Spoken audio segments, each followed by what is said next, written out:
Shalom Bapak Ibu semua yang dikasihi oleh Tuhan Yesus. Hari ini Jumat 15 Agustus 2025. Renungan kita berjudul Demi Bertahan Hidup. Firman Tuhan kami ambil dari Pengkhotbah 9 ayat yang ke-10 dan pasal 11 ayatnya yang ke-6. Demikian bunyi firman Tuhan. Segala sesuatu yang dijumpai tanganmu untuk dikerjakan, kerjakanlah itu sekuat tenaga.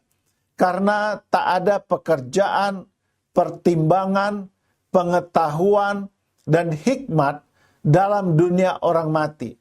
Kemana engkau akan pergi? Taburkanlah benihmu pagi-pagi hari, dan janganlah memberi istirahat kepada tanganmu pada petang hari. Karena engkau tidak mengetahui apakah ini atau itu yang akan berhasil, atau kedua-duanya sama baik. Ira Suara, seorang penyanyi dangdut yang sudah lama menghilang, tiba-tiba muncul kembali dan aktif lagi bernyanyi. Tetapi Ira aktif kembali bukan karena kangen bernyanyi atau ada tawaran job yang menggiurkan, namun karena terpaksa akibat himpitan ekonomi. Setelah menikah dan punya anak, Ira memang sempat mundur dari dunia hiburan. Karena ia ingin fokus mengurus rumah tangga. Selain itu, ia juga punya bisnis sendiri yang bisa dijalankan dari rumah. Namun karena bisnisnya sedang lesu dan keadaan ekonominya semakin sulit, maka dia pun terpaksa terjun lagi ke dunia hiburan yang telah membesarkan namanya. Dulu aku sempat mundur dari dunia hiburan. Kalau punya usaha inginnya di rumah, mengurus anak-anak. Makanya sempat vakum. Tetapi karena keadaan, mau nggak mau, apa yang aku bisa lakukan akan aku lakukan. Keahlian aku nyanyi, makanya aku terjun lagi, katanya. Bukan hanya bisnis Ira yang sedang sulit. Suaminya pun, yang seorang arsitek, sedang menganggur. Maka suaminya berusaha mengambil pekerjaan lain yang bisa dia lakukan demi mencukupi kebutuhan hidup keluarga. Ia menjadi seorang driver ojek online. Keputusan suami Ira menjadi driver ojek online itu terpaksa diambil karena sulitnya mendapat pekerjaan. Suami jadi driver online karena memenuhi kebutuhan hidup. Karena bisanya cuma itu. Kita harus bertahan. Suami seorang arsitek sudah cari pekerjaan di mana-mana, tetapi ditolak. Karena umurnya sudah lumayan, lanjut Ira. Karena penghasilan suami menjadi ojek online itu, Ira sudah bersyukur. Meskipun hanya tersisa Rp100.000 sehari untuk makan.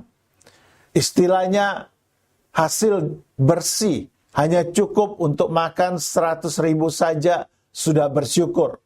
Karena banyak biaya yang harus dibayar, ucapnya.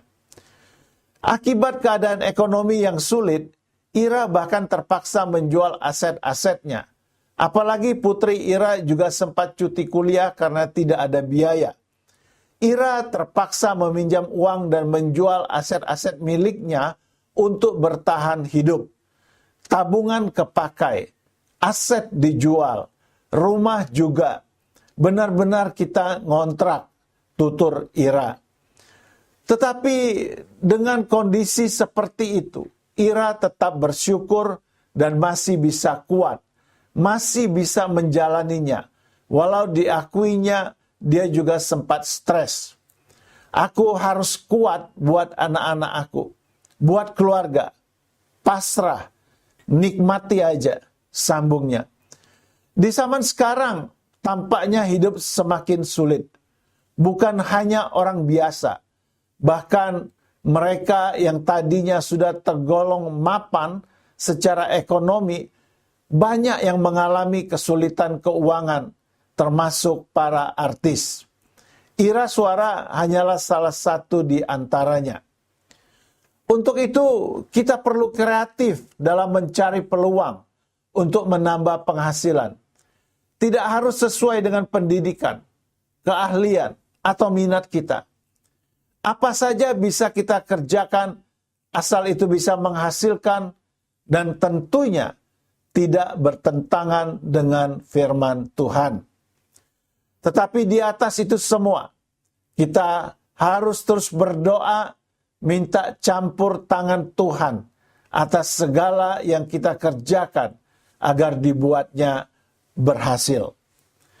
Kata-kata bijak hari ini, hal terpenting untuk tetap bisa bertahan di masa sulit bukanlah kepintaran, tetapi kreativitas dan ketekunan. Mari Bapak Ibu, kita akhiri renungan kita hari ini dengan berdoa bersama-sama. Bapa, di tengah keadaan ekonomi yang semakin sulit, beri aku hikmat untuk mencari peluang baru dan mampukan aku untuk mengerjakannya. Dalam nama Yesus aku berdoa. Amin. Terima kasih untuk Bapak, Ibu, saudara-saudari yang tetap setia mendengarkan siaran renungan dari Mana Surgawi. Dan jika Bapak Ibu merasa diberkati, silakan share link YouTube kami ini kepada teman-teman yang lain dan kepada keluarga yang lain. Terima kasih. Tuhan Yesus memberkati Bapak Ibu semuanya. Haleluya. Amin.